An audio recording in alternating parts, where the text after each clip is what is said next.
Halo Sobat Literasi, selamat datang di kanal penerbit Menara Press Indonesia. Tempat di mana buku bukan hanya untuk dibaca, tetapi juga untuk menginspirasi dan membuka cakrawala baru dalam memahami dunia. Di era tata kelola pemerintahan modern, tuntutan terhadap layanan publik yang responsif, efisien, dan transparan semakin tinggi. Masyarakat tidak lagi hanya menjadi objek dari pelayanan, melainkan turut menuntut partisipasi dalam proses perumusan, pelaksanaan, hingga evaluasi kebijakan. Oleh karena itu, terdapat salah satu referensi terbaik adalah buku berjudul Meningkatkan Layanan Publik Melalui Kolaborasi, Tinjauan Teori, Proses, Model dan Studi Kasus, karya Dr. Rudy. Di tengah meningkatnya tuntutan masyarakat terhadap layanan yang lebih cepat, transparan, dan akuntabel, kolaborasi antara aktor-aktor lintas sektor seperti pemerintah, swasta, dan masyarakat sipil menjadi semakin relevan. Penulis buku ini menyajikan landasan teoritis yang kokoh mengenai konsep kolaborasi dan governance yang diramu secara kontekstual dengan kondisi birokrasi Indonesia. Dengan pendekatan sistematis, buku ini menguraikan berbagai model dan proses collaborative governance yang telah diimplementasikan di sektor publik.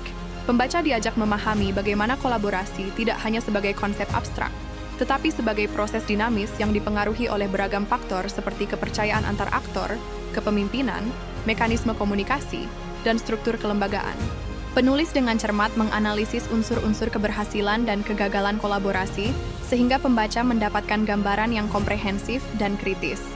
Nilai lebih buku ini terletak pada keberhasilannya menjembatani antara teori dan praktik. Selain membahas literatur kunci tentang inovasi publik dan governance, penulis memperkaya diskusi dengan kerangka analisis inovasi yang aplikatif.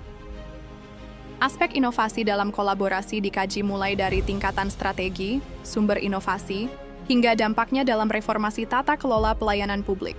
Pendekatan ini sangat penting dalam mendorong pembaruan birokrasi Indonesia yang selama ini dikenal kaku dan hierarkis. Menariknya, buku ini tidak berhenti pada tataran konsep. Penulis menyertakan studi kasus kolaborasi nyata, yakni dalam program Delivery Passport Service di Kantor Imigrasi Kelas I Kota Makassar. Studi ini menjadi contoh konkret bagaimana proses kolaboratif dapat diterapkan, mulai dari tahap perencanaan, pelibatan aktor, hingga evaluasi dampak layanan. Kasus ini menampilkan praktik terbaik dalam membangun kemitraan antara instansi pemerintah dan aktor eksternal untuk menciptakan layanan yang lebih efektif dan efisien. Secara keseluruhan, buku Meningkatkan Layanan Publik Melalui Kolaborasi merupakan kontribusi penting dalam literatur kebijakan publik dan tata kelola pemerintahan. Ditulis dengan pendekatan akademik yang solid dan dilengkapi dengan praktik nyata, buku ini sangat bermanfaat bagi akademisi, mahasiswa, praktisi kebijakan, serta birokrat yang ingin memahami dan menerapkan kolaborasi dalam konteks layanan publik. Buku ini tidak hanya menginspirasi pembaca untuk berpikir lebih terbuka terhadap model tata kelola kolaboratif, tetapi juga menyediakan kerangka kerja yang dapat langsung diterapkan di lapangan. Anda bisa mendapatkan buku ini di www.buku.asia atau melalui marketplace kami di Shopee, Tokopedia, dan TikTok Shop dengan link yang sudah dicantumkan. Selalu support channel kami dengan like dan subscribe, serta share ke orang sekitar Anda.